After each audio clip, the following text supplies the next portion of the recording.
우리 함께 하나님의 말씀 보겠습니다. 다니엘서 1장 6절에서 9절까지의 말씀입니다. 다니엘 1장 6절에서 9절까지의 말씀, 우리 세 절의 말씀을 한 목소리로 읽도록 하겠습니다. 읽겠습니다. 그들 가운데는 유다 자손 곧 다니엘과 하나냐와 미사엘과 아사랴가 있었더니 환관장이 그들의 이름을 고쳐 다니엘은 벨드사살이라 하고 하나냐는 사드락이라 하고 미사엘은 메삭이라 하고 아사라는 아벤느고라 하였더라.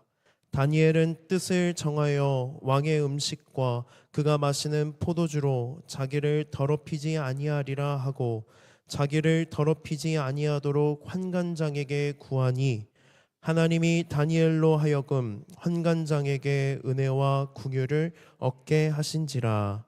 아멘. 오늘은 정체성이라는 주제로 말씀을 나누겠습니다. 여러분, 최근에 내 정체성에 대해서 고민해 보신 적 있으세요? 나는 누구인가? 나는 어떤 존재인가? 또는 나는 어떤 목표를 가지고 어떤 비전을 가지고 살아가고 있는가? 우리가 정체성에 대해서 고민해 볼 시간조차 없을 정도로 바쁘면 정체성이 희미해집니다. 정체성이 희미해지면 살아갈 때에 너무 바쁘다 보니까 그저 시간이 흘러가는 대로 살아갈 때가 많습니다. 정체성을 잃어버린 채 흘러간 대로 살면 여러분, 인생이 재미있을까요? 재미없을까요? 재미가 없죠. 왜? 나로서 살아가는 게 아니라 누군가의 소망이나 기대에 쫓아 살아가든지 아니면 정해진 시스템 안에서 흘러가는 대로 살아가기 때문에 인생이 재미가 없고 행복할 수가 없는 것입니다. 제가 최근에 정말 많이 달라졌다는 것을 깨닫는 순간이 있었습니다. 제가 축구를 너무 좋아하거든요. 축구하는 걸 되게 좋아해요. 그래서 옛날에 결혼하기 전에는 일주일에 많이 하면 5번도 하고, 적게 하면 2번 했어요. 2번. 시험 기간에도 축구하고 되게 이렇게 축구를 많이 좋아했는데, 제가 결혼을 하고 첫째를 낳고 둘째를 낳으니까 축구할 시간이 없더라고요. 보통 축구하러 가면 축구는 딱 2시간 하는데요, 갈 때 1시간, 올 때 1시간, 총합 4시간이 소요가 돼요. 근데 이 4시간 동안, 이 4시간이라는 시간은 여러분 어떤 시간이냐면 저와 아내가 함께 아이들을 돌볼 수 있는 시간이에요. 근데 제가 축구를 한다는 선택을 하면 제 아내가 혼자서 4시간 동안 2아이를 봐야 하는 시간.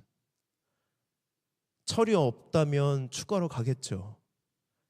근데 축구를 둘째를 낳고서는 거의 안 했습니다. 그런데 2주 전에 축구할 기회가 생겼어요. 그럼 이걸 뭐라고 말하냐면 은혜라고 합니다. 은혜의 순간이 저한테 찾아온 거예요. 왜 찾아오냐면 제가 친한 형 중에 저기 신촌 성결교회 청년부 담당하고 있는 목사님이 계시거든요. 그 목사님이 연락이 온 거예요. 우리 교회 청년들이 축구를 하는데 축구하러 가자. 제가 안 됩니다 라고 했는데, 형이 꾀를 쓴 게 뭐냐면 저희 아내랑 그 형 아내랑 둘이 친구예요. 그러면 우리 집에 와서 사모님들 이렇게 교제도 하고 아이들도 또래거든요. 아이들도 같이 놀고 같이 밥 먹고 교제하자. 그래서 저희 아주 은혜로운 선배님께서 작전을 이렇게 짜주셨어요. 그 먼저 사모님한테 이야기하고 사모님이 저희 아내한테 이야기하고 저희 아내가 물어보더라고요. 이렇게 하는데 축구하러 가고 싶어? 그런데 제가 한 번에 오케이 하면 안 되거든요. 잠깐 망설였어요. 그리고 하고 싶지, 그런데 힘들지 않아? 라고 했더니 난 좋다, 오랜만에 친구도 보고 같이 놀 수도 있으니까. 그래서 그 은혜의 기회를 잡아서 2주 전에 약 10개월 만에 제가 축구를 오랜만에 했어요. 그래서 축구를 막 하는데 저희 팀이 쉬는 시간에 제가 잠깐 앉아서 고민을 하는데, 어떤 고민을 하기 시작했냐면 우리 아내가 잘 있을까? 우리 아이들이 잘 놀고 있을까라는 그런 걱정을 하고 있더라고요. 그런데 그런 걱정을 하기 시작하니까 하던 축구가 재밌기는 하지만 이전에 결혼하기 전에 했던 것만큼 신나지가 않더라고요. 그때 제가 뭘 깨달았냐면 제 정체성이 변화되었구나라는 순간을 그때 깨달았어요. 이제는 축구를 좋아하던 자연인 박하종이 아니라 세움이 이름이 아빠가 저의 정체성이고 사랑하는 아내의 남편이 저의 정체성으로 바뀌었다라는 것을 깨닫고 그 돌아오는 길에 한강 그 야경을 보면서 우수에 젖어서 제 정체성에 대해서 한번 고민해 봤습니다. 이제는 내가 그 좋아하는 축구보다 아내와 아이들을 더 생각하고 가치 있게 여기는 사람으로 내가 변화되었구나. 여러분, 이처럼 정체성이라는 것은 평생에 걸쳐서 변화되고 찾아가는 과정이에요. 정체성을 찾았다고 해서 그 정체성이 여러분 죽을 때까지 유지되는 게 아니라 정체성은 수도 없이 바뀝니다. 바뀔 때마다 내가 바뀐 정체성에 대해서 아셔야 돼요. 고민해야 되고 기도해야 됩니다. 언제까지 이 정체성이 변화가 되냐면 천국 가는 그날까지 정체성은 변화됩니다. 우리가 이렇게 정체성의 변화와 생각에 대해서 고민하지 않으면 아까 이야기한 것처럼 생각하는 대로 사는 것이 아니라 사는 대로 생각하게 되는 것입니다. 그러면 여러분 행복하지가 않아요. 길을 잃고 방황합니다. 나는 누구인가? 나는 어떤 것에 가치를 두고 있는가? 나는 어떤 삶의 목표를 가지고 있는가? 나는 어떤 역할을 감당해야 하는가? 내가 좋아하는 것은 무엇이고 내가 싫어하는 것은 무엇인가? 내가 잘하는 것과 못하는 것은 무엇인가? 이 정체성을 알고 내가 주체적으로 내 삶을 선택하고 살아갈 때에 우리가 선택에 따른 결과에 대해서 우리가 책임을 지려고 해요. 반면에 나의 정체성이 아니라 타인의 선택을 따라 살아가다 보면 내가 바라지 않는 결과가 나한테 나타났을 때 그것에 대해서 책임지고 싶어 하지 않고 엄청난 스트레스를 받아 살아가는 거예요. 왜? 내 정체성이 아니라 누군가가 나에게 부여해준 정체성으로 살아가기 때문에 불행하고 기쁘지가 않는 것입니다. 우리가 정체성에 대해서 고민을 하지 않아도 사는데 큰 지장은 없습니다. 그런데 내 인생에 문제가 생기고 고난이 찾아오면 정체성이 중요해집니다. 정체성이 바로 세워져 있지 않으면 문제와 고난을 만났을 때 너무 쉽게 무너져요. 방황하고 넘어집니다. 무너집니다. 그러나 정체성이 바로 세워져 있으면 고난 중에도 내 정체성이 내 삶의 기준과 방향이 되기 때문에 올바른 길로 갈 수 있게 도와준다는 거예요.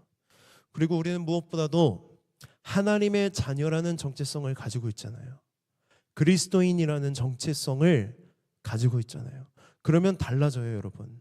아빠 박하종인데 그냥 아빠가 아니라 그리스도인 아빠 박하종이 된다는 거예요. 그럼 내가 자녀들을 양육할 때 그냥 양육하는 게 아니라 하나님의 말씀이 기준이 되어서 자녀들을 양육하는 나의 정체성이 되고 올바른 길이 되고 방향이 된다는 것입니다. 그리스도인이라는 정체성, 우리 다영이가 기도를 참 잘해줬는데 하나님의 자녀라는 정체성, 이것이 여러분 우리에게 엄청난 힘이 되고 자원이 돼요. 오늘 말씀을 통해서 우리가 나의 정체성에 대해서 좀 고민해 봤으면 좋겠습니다. 그리고 뜻을 정한 다니엘과 같이 하나님의 뜻이 우리의 정체성이 되어 흔들림이 없이 하나님의 뜻을 이뤄가는 청년이 되기를 주님의 이름으로 축복합니다. 오늘 다니엘서 말씀을 함께 나눌 텐데요. 다니엘서의 배경을 좀 우리가 알아야 합니다. 여러분, 성경 통독 잘하고 계시죠? 요즘에 보니까 그 20명 정도가 통독을 하고 있더라고요. 여러분, 통독을 다시 시작할 수 있는 용기가 있기를 소망합니다. 지금 어디 읽고 있냐면 역대하 읽고 있어요. 어제 어떤 한 청년이 저 여호수아에 있어요 라고 이야기하더라고요. 역대하입니다. 지금 역대하. 열왕기 상하를 읽어보시면 여러분 무엇을 알 수 있냐면 솔로몬 왕 이후에 나라가 둘로 나뉘어져요. 북이스라엘과 남유다. 북이스라엘의 첫 번째 왕인 여로보암을 시작으로 북이스라엘의 왕조가 9번이나 바뀌고 19명의 왕이 북이스라엘을 통치합니다. 남유다는 솔로몬의 아들이었던 르호보암을 시작으로 20명의 왕이 나라를 다스립니다. 북이스라엘과 남유다로 나눠진 이후에 북이스라엘이 아수르에 먼저 멸망을 당하고 약 100년 이후에 남유다도 바벨론이라는 강대국에 의해 멸망을 당하게 됩니다. 주전 605년에 당시 최고의 강대국이었던 바벨론의 느부갓네살 왕이 남유다의 예루살렘을 침공해요. 그리고 그냥 돌아가는 것이 아니라 남유다의 초엘리트들을 포로로 끌고 갑니다. 왕족이나 귀족. 근데 왕족, 귀족 다 아니에요, 여러분. 몸도 건강해야 되고요. 얼굴도 잘생겨야 돼요. 그리고 교육도 좀 받아야 돼요. 그러니까 그 나라의 엘리트들을 데리고 가서 바벨론이 어떤 정책을 펼치냐면 그들에게 바벨론의 문화와 언어와 종교와 교육을 가르칩니다. 3년 동안 바벨론화를 시켜서 다시 식민지로 보내요. 그럼 그들이 식민지를 지배를 하는데 자기 동족인데 마치 친일파처럼 누구의 인식과 문화를 가지고 그냥 바벨론 사람이 돼버렸어요. 몇 년 만에? 3년 만에. 이 예루살렘 침공 때에 끌려갔던 포로 중에 엘리트 중에 하나가 바로 누구냐면 오늘 말씀의 주인공인 다니엘입니다. 오늘 우리가 읽지는 않았지만 다니엘도 바벨론의 포로로 끌려가 바벨론의 정책처럼 바벨론의 학문과 언어를 배워요. 그리고 중요한 이야기가 나옵니다. 다니엘의 이름을 바꿔버립니다. 다니엘의 이름의 뜻은 무엇이냐면 하나님이 나의 심판자가 되신다라는 뜻이에요.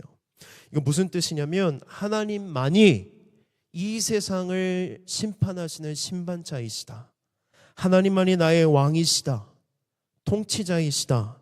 내 인생의 주인이 되신다라는 믿음의 고백입니다.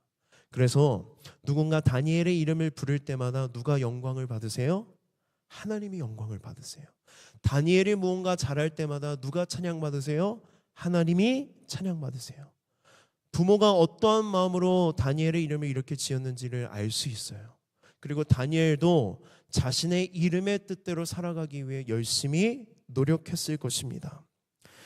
왜냐하면 이스라엘 사람들에게 이름은 단순히 이름에 불과한 것이 아니라 정체성이고 하나님을 향한 신앙의 고백을 담고 있기 때문이에요. 그런데 바벨론의 위대한 문명과 파워를 과시하면서 그들의 이름을 바꾸려고 합니다. 이름을 바꾼다는 것은 그 사람의 정체성을 바꾸는 거예요. 이름을 바꾼다는 것은 그 사람이 갖고 있는 하나님을 향한 신앙의 고백을 바꾸어 바벨론의 우상을 섬기게 하는 것입니다. 그래서 바꾸는 이름이 뭐냐면 벨드사살인데 벨드사살이 무슨 의미냐면 벨이여 나의 생명을 보호하소서. 이 벨이라는 신이 어떤 신이냐면 바벨론의 신 중에 하나인데요. 바벨론의 최고의 신이 마르둑이에요. 근데 그 마르둑의 부인이 벨이에요.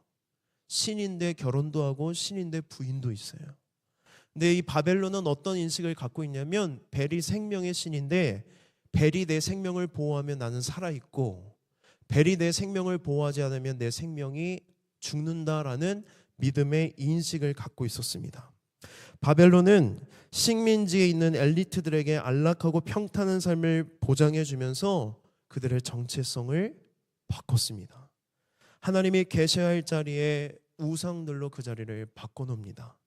하나님을 향한 신앙의 고백이 있어야 할 자리에 성공할 기회를 제공함으로써 먹고 살 걱정이 없는 세속적인 우상에 대한 동경으로 그 자리를 대신하게 했던 것입니다.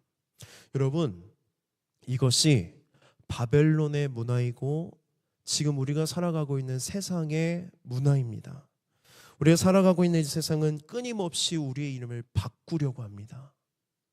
우리 이름을 바꾸려고 하고 정체성을 빼앗으려고 합니다. 하나님이 마땅히 계셔야 할 자리에 하나님이 아니라 우상을 대신하려고 합니다. 여러분은 여러분의 이름을 빼앗기셨나요? 여러분의 이름을 지키고 계시나요? 하나님의 자녀라는 정체성을 여러분 갖고 계십니까? 아니면 세상에 잃어버리셨습니까? 먹고 사는 문제에서 조금 편해지기 위해, 또 화려하고 안정적인 삶을 보장받기 위해 우리가 진짜로 지켜야 할 가치가 있음에도 불구하고 그 가치를 지키고 계십니까? 이미 그 가치를 잃어버린 채 이렇게 살아가는 것이 너무나도 자연스럽게 살아가고 계십니까? 우리는 이런 세상 가치관 속에서 우리의 이름이, 우리의 정체성이 빼앗기지 않도록 정신을 차리고 깨어서 기도해야 합니다. 그러지 않으면 나도 모르게 내 이름이 바뀌어져 있고 정체성이 변화가 되어 있고 하나님이 계셔야 할 자리에 우상이 자리를 잡는 것입니다. 여러분, 여기서 끝나는 게 아니에요.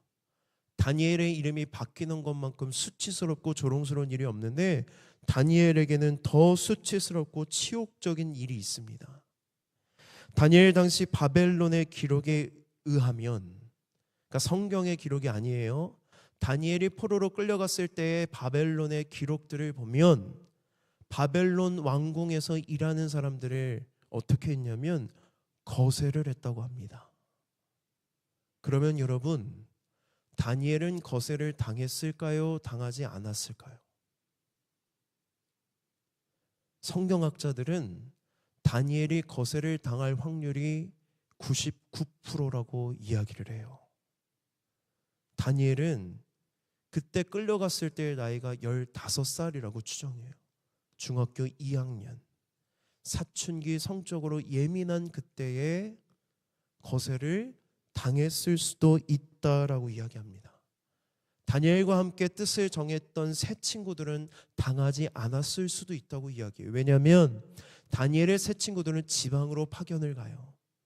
근데 다니엘은 바벨론 궁에 남아서 그곳에서 고위 공직자의 삶을 살아갔기 때문에 다니엘은 99%로 거세를 당했을 것이다 라고 이야기합니다. 여러분, 이거 추정이고 가정인데요, 이 가정을 가지고 여러분 성경을 보면 뭘 보이냐면, 여러분 다니엘서 읽어보셨나요? 다니엘서를 읽어보면 다니엘의 아내나 자녀에 대한 기록이 없습니다. 그리고 다니엘이 기도를 어디에서 해요? 유대인의 회당에 가서 하지 않고 자기 집 창문을 열어두고 기도를 합니다. 왜 다니엘은 유대인의 회당에 가지 않고 집에서 기도했을까? 신명기 23장 1절에 의하면 거세당한 사람은 여호와의 청회에 들어오지 못한다라고 기록되어 있습니다. 그러니까 뭐냐면 유대인의 커뮤니티에서 완전한 퇴출이에요. 자의이든 타의이든 부정한 자로 여기고 유대인으로서 인정하지 않는다는 것입니다. 하나님 나라 백성이 아니라는 거예요. 저주받아서 하나님으로부터 끊어져 내린 사람이라는 의미입니다. 여러분, 다니엘이 얼마나 수치스러웠을까요? 다니엘이 얼마나 고통스러웠을까? 나라가 망하고 포로가 된 것도 억울한데 거세를 당합니다. 15세의 나이에 감당할 수 없는 수치와 고통이에요. 하나님이 나를 버렸을 것이라고 생각했을지도 모릅니다. 하나님도 나를 저주하셨다고 느꼈을 거예요. 우리가 다니엘서를 읽을 때 반드시 염두에 두고 읽어야 하는 배경이 바로 이런 것입니다. 다니엘이 용감하고 또 다니엘이 똑똑하고 신앙이 좋고 훌륭해서 하나님의 뜻대로 살아갈 수 있었던 것이 아니라는 것입니다. 다니엘은 어린 나이에, 가장 예민한 나이에, 민감한 시기에, 청소년기에 포로가 되어 끌려가고 거세를 당합니다. 동족이었던 유대인들도 그들의 편을 들어주지 않습니다. 여러분, 우리가 이런 상황이라면 충분히 하나님도 욕하고 이스라엘 백성들도 원망하고 바벨론인으로 살면 편하고 쉽게 살 수 있잖아요. 길이 활짝 열려 있잖아요. 근데 다니엘은 그런 삶을 살지 않아요. 그가 이런 삶을 살지 않을 수 있었던 이유가 무엇이냐면 그는 뜻을 정했기 때문입니다. 우리 다니엘서 1장 8절 말씀 함께 읽어보도록 하겠습니다. 다니엘서 1장 8절입니다. 시작.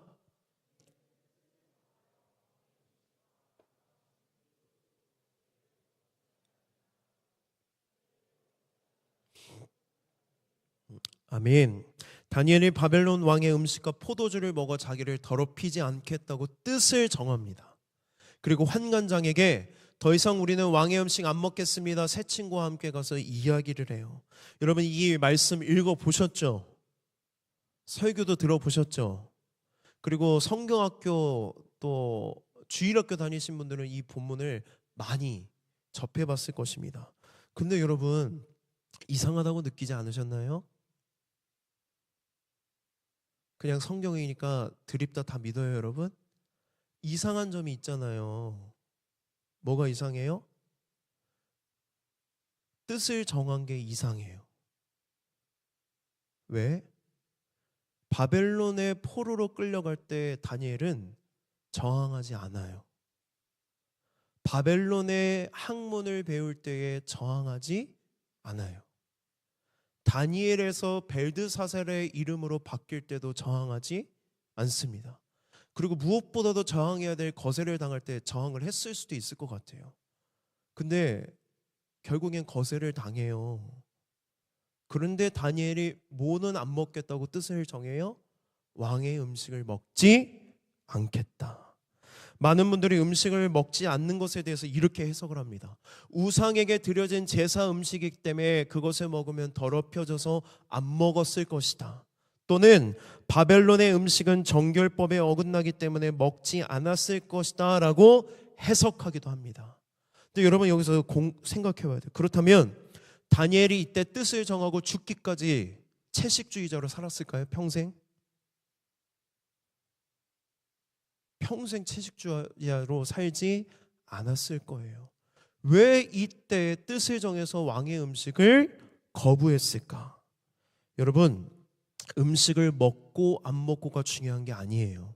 뭐가 중요하냐면 뜻을 정한 이 타이밍이 중요하다는 것입니다. 다니엘이 어떤 뜻을 정한 것일까?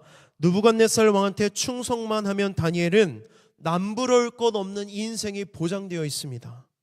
포로로 끌려왔지만 꽤 괜찮은 삶이에요. 공부만 잘하면 시험만 잘 보면 취업도 확실히 보장됩니다.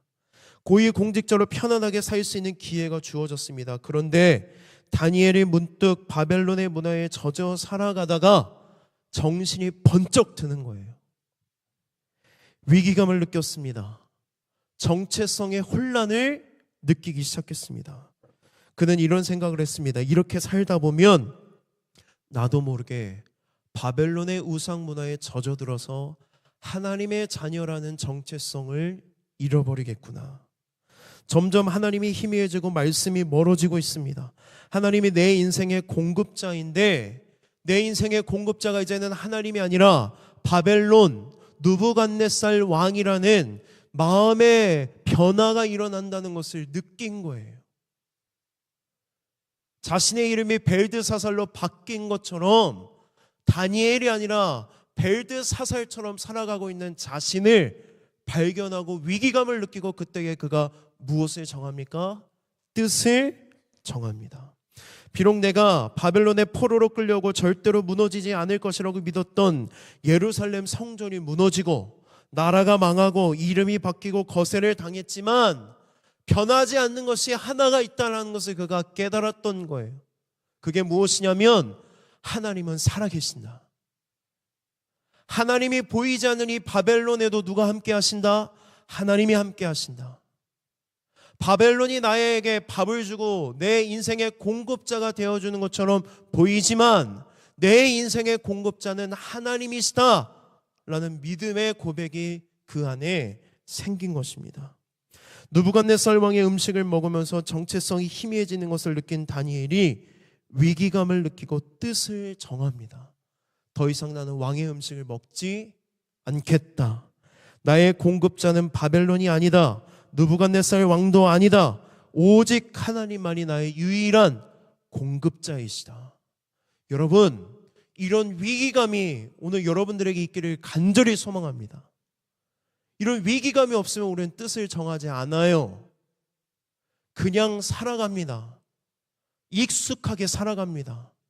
내가 하나님의 자녀이지만 자녀라는 정체성을 잃어버린 채 내 마음대로 내 뜻대로 세상의 가치관과 문화를 따라 살아가는 것이 너무나도 익숙한 삶을 살아가게 된다는 것입니다.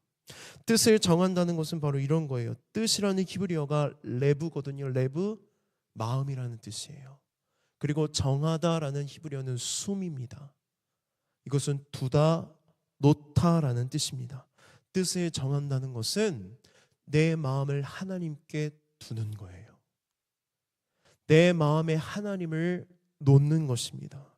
내가 내 이름을 바꾸는 것을 막을 수는 없지만, 거세를 당하는 것을 거절할 수는 없지만, 음식을 먹지 않는 것은 할 수 있는 일이에요. 하나님은 여러분들에게 하지 못하는 일을 원하지 않으세요. 기대도 안 하세요, 여러분.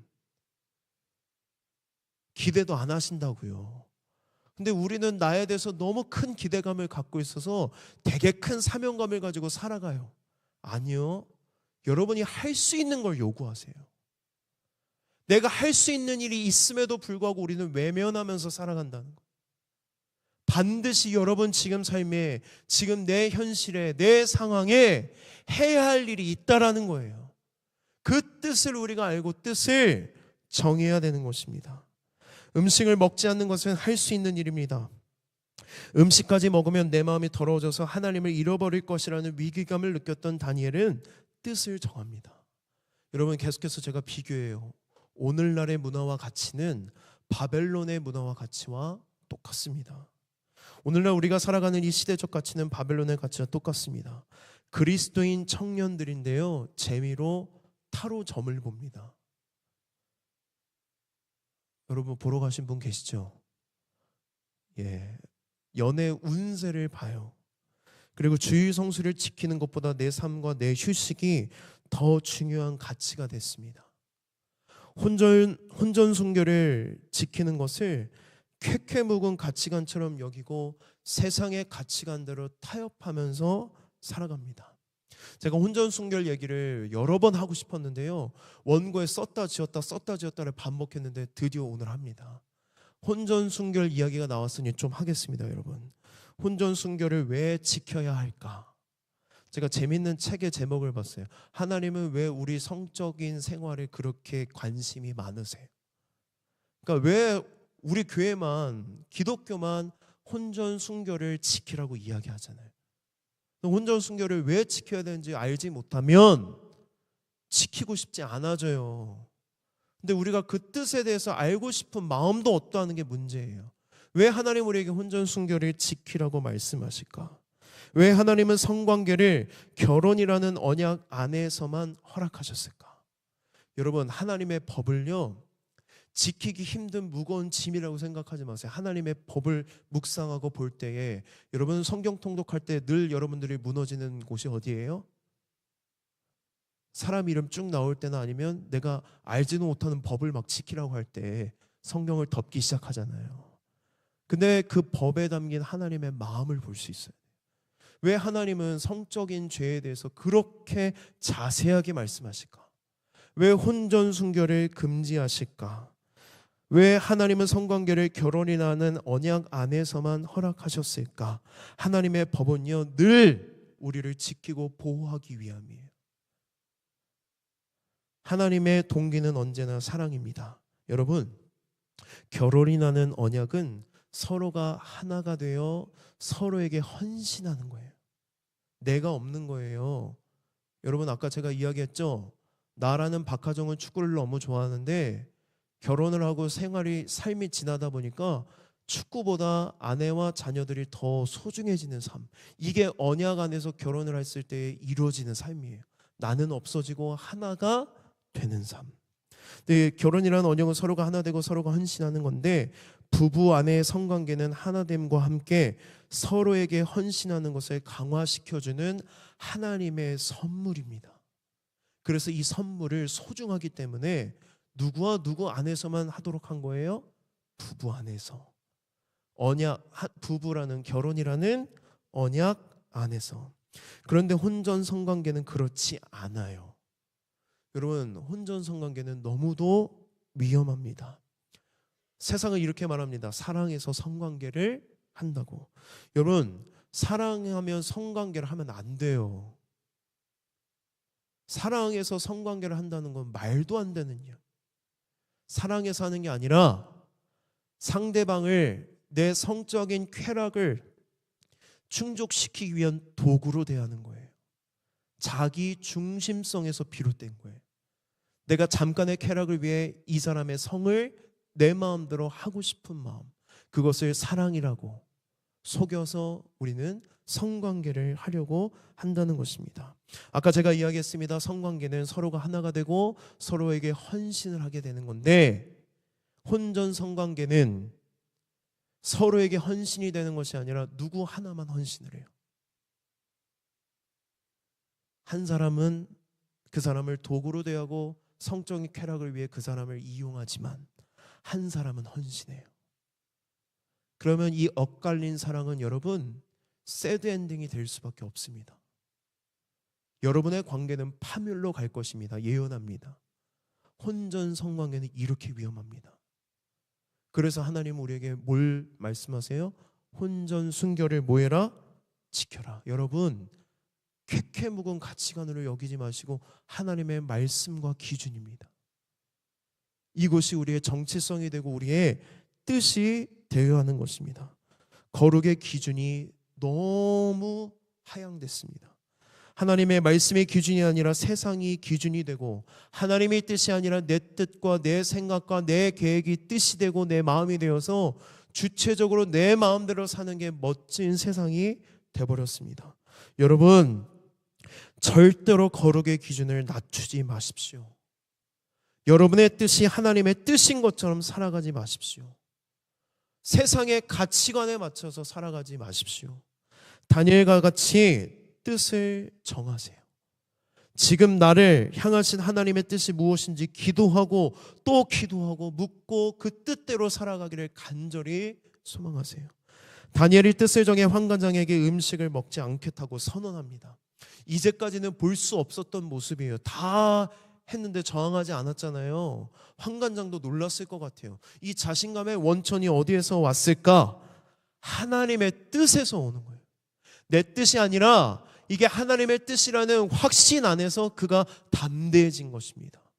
환관장에게 나아가 먹지 않겠다고 선언을 합니다. 다니엘의 뜻을 정할 때 여러분 아무 생각 없이 즉흥적으로 정했을까요? 성경에 기록되어 있지 않지만 다니엘은 수없이 많은 시간 기도하고 고민하고 하나님께 질문했을 것입니다. 엎드려 기도했던 시간, 말씀을 구했던 시간, 이 결단을 위해 자기 삶의 유익을 내려놓고 포기했던 시간들이 있었기 때문에 그가 뜻을 정할 수 있었던 것입니다. 여러분, 뜻을 정한다는 건 이런 시간들이 다 포함되는 거예요. 하나님의 뜻을 알기를 여러분 갈망하세요. 그냥 인생이 흘러가는 대로 살아가지 마시고 지금 여기 하나님은 나에게 어떤 뜻을 갖고 계시는가, 어떤 계획과 어떤 비전과 어떤 꿈을 갖고 계시는가, 그것에 대해서 여러분 날마다 기도하고 묻고 구하십시오. 그리고 그 뜻대로 순종하기 위해 믿음도 달라고 하나님 앞에 구하세요. 하나님께서 노아에게 방주를 지으러 가셨을 때 노아야 방주를 지어라 라는 한마디 말씀을 듣고 그 오랜 기간 동안 노아가 방주를 지은 게 아닙니다. 방주가 완성될 때까지 노아는 세상과 구별되어서 방주를 지으며 날마다 하나님과 대화했습니다. 그래서 노아는 자기 뜻대로 방주를 짓지 않습니다. 방주가 완성되기까지 하나님이 말씀하신 대로 구체적인 방수의 치수와 재료와 구조와 또 방주가 완성되면 그 안에 어떤 동물을 태울지에 대해서 하나님 앞에 세밀한 지도를 받습니다. 이런 시간들이 있었기 때문에 노아는 사람들의 조롱에도 그 뜻이 꺾이지 않고 뜻을 정한 이후에 끝까지 방주를 지을 수 있었던 것입니다. 여러분, 우리가 살아가는 이 세상은 호락호락하지 않습니다. 신앙은 낭만이 아니에요. 하나님 앞에 뜻을 정하기 위해 우리는 하나님 앞에 두 마음을 품지 않기 위해 노아와 다니엘이 가졌던 시간들을 반드시 가져야 합니다. 하나님의 뜻을 구하고 듣는 시간, 하나님의 인도하심을 받는 시간, 섬세한 하나님의 지도를 받고 지혜를 얻는 시간이 우리에게 필요해요. 그 시간들이 여러분들을 어떻게 만드는지 아십니까? 담대하게 만들어요. 세상의 뜻에 굴복하지 않게 만들어요. 세상의 가치관에 타협하지 않게 만든다는 것입니다. 이런 확신을 가지고 하나님의 뜻을 지키며 살아갈 때 하나님이 우리에게 은혜를 베푸세요. 우리 다니엘서 1장 9절 말씀 우리 함께 읽겠습니다. 시작.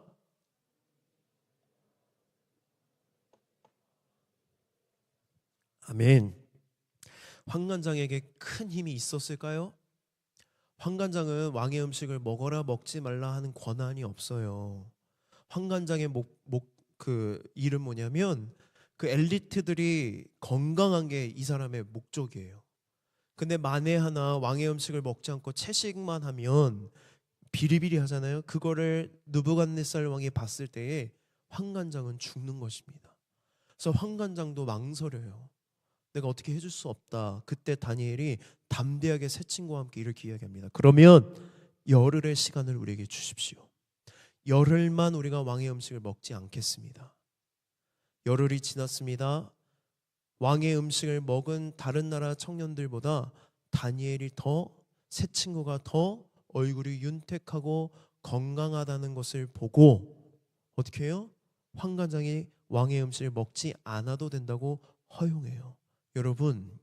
여러분이 하나님의 뜻을 알고 하나님의 뜻을 정하여 지키려고 발버둥 칠 때에 하나님이 그 뜻을 지킬 수 있도록 도와주신다는 거예요. 그런데 여러분들이 하나님의 뜻을 알고 싶어 하지도 않고 뜻을 알매도 불구하고 어떤 노력도 없다면 그 뜻대로 살아갈 실력과 의지와 힘이 우리에게 없다는 것입니다. 여러분, 이것이 바로 우리의 정체성이 되어야 합니다. 나를 향하신 하나님의 뜻을 알기를 갈망하고 그 뜻을 알았을 때 우리가 확신을 가지고 뜻을 정해야 합니다. 몸부림쳐야 합니다. 다니엘이 뜻을 정한 이후에 다니엘의 인생에 고난이 없었을까요? 다니엘 1장 8절에서 그가 뜻을 정합니다. 그의 정체성이 되었습니다. 바벨론에서 고위 공직자로 살아가지만 그의 이름이 여전히 벨드사살로 불리지만 그는 늘 하나님 앞에서 자신을 뭐라고 고백하는지 아세요? 다니엘이라고 고백해요. 여러분 7장, 8장, 9장에 보면 다니엘이 기도할 때에 하나님 앞에 나 벨드사살은 이라고 말하지 않아요. 나 다니엘이 그의 정체성이 다니엘이라는 것이 뜻을 정한 이후부터 변함이 없습니다. 변함없이 그 정체성을 유지하면서 살아가는 것을 볼 수 있습니다. 나의 심판자는 오직 하나님이시다. 나의 주인은 오직 하나님이시다. 나의 공급자는 오직 하나님이시다. 내가 비록 멸망한 나라이고 포로로 끌려와 바벨론에서 살아가고 있지만 내 인생의 중심에는 하나님이 계시고 하나님은 살아계시며 언제나 나와 함께 하신다는 믿음의 고백을 그가 가지고 살아가고 있기 때문에 뜻을 정한 다니엘이 정체성을 잃어버리지 않아요. 뜻을 정한 이후에 고난이 없었을까요? 2장에 가면 바로 고난이 찾아옵니다. 다니엘은 아니지만 세 친구들이 믿음을 지키는 것 때문에 불 속에 들어가요. 3명이 들어갔는데 4명이 있어요. 그 한 명은 누굴까요? 예수님께서 그들과 함께 하셔서 그들을 보호해 주세요. 그냥 나와요. 다니엘이 또 뜻을 정하여 정체성을 지키기 위해 어디에 들어가냐면 사자굴에 들어가요. 하루가 지난 뒤에 보니까 사자들이 온순한 고양이가 되어 있고 다니엘이 너무 평온한 표정으로 나오는 것을 볼 수 있습니다. 여러분, 뜻을 정하십시오. 하나님의 뜻이 여러분의 정체성이 되도록 하세요. 여러분들이 그 정체성을 가지고 뜻을 정하여 그 뜻을 지키기 위해 몸부림치면 하나님의 은혜가 임하여 그 믿음대로 여러분들의 삶을 이끌어 주신다는 것을 여러분 경험하십시오. 우리는 때로 세상의 유혹이라는 것을 알지만 거부하지 못해서 넘어질 때가 너무나도 많습니다. 유혹이 너무 강력하고 달콤하고 완전해 보이기 때문입니다. 그리고 그 유혹을 받아들였을 때에 우리가 얻게 되는 즐거움도 있고 쾌락도 있고 그것을 포기하면 우리가 감당해야 되는 기회비용과 우리가 잃어버릴지도 모르는 것이 너무나도 나에게 크게 다가오기 때문입니다. 우리는 다니엘의 결단만 봅니다. 그 결단 때문에 다니엘이 축복받고 은혜를 받았다고 생각합니다. 하지만 다니엘은 뜻을 정하기까지 수없이 기도했고 기다렸습니다. 그리고 그 뜻을 정했을 때 수없이 많은 기회의 비용을 날렸습니다. 그런 다니엘이 누렸던 것이 무엇인지 아세요? 하나님은 살아계신다. 하나님은 나와 함께 하신다. 하나님이 내 인생의 공급자가 되신다. 여러분 안에 이런 영적인 경험이 없으면 신앙생활 끝까지 유지할 수 없습니다. 세상의 가치관이 휩쓸려서 세상의 기준대로 살아갈 수밖에 없습니다. 우리가 뜻을 정하고 그 뜻을 향하여 살아갈 때에 그 뜻 안에 하나님이 임재하시고 하나님이 우리와 함께 하셔서 하나님의 살아계심의 모먼트와 임재가 우리 안에 누려질 때에 그 임재 때문에 우리가 힘겹고 어려운 삶을 이겨나갈 수 있는 거예요. 정체성을 지키며 살아갈 수 있는 것입니다. 여러분, 오늘 결정하십시오. 오늘 결단하십시오. 하나님의 뜻을 묻고 뜻을 정하여 무엇을 선택하고 무엇을 거절할 것인지 오늘 이 시간 결정하십시오. 하나님께서 오늘 이 시간 우리가 뜻을 정할 때 그 뜻을 지킬 수 있도록 우리와 영원히 함께 하십니다. 믿으십니까? 우리 이런 믿음의 고백, 믿음의 결단을 드리기를 원하십니까? 우리 시간 함께 하나님 앞에 온 마음을 다해 찬양하고 믿음의 결단을 올려드리는 시간이 되기를 소망합니다.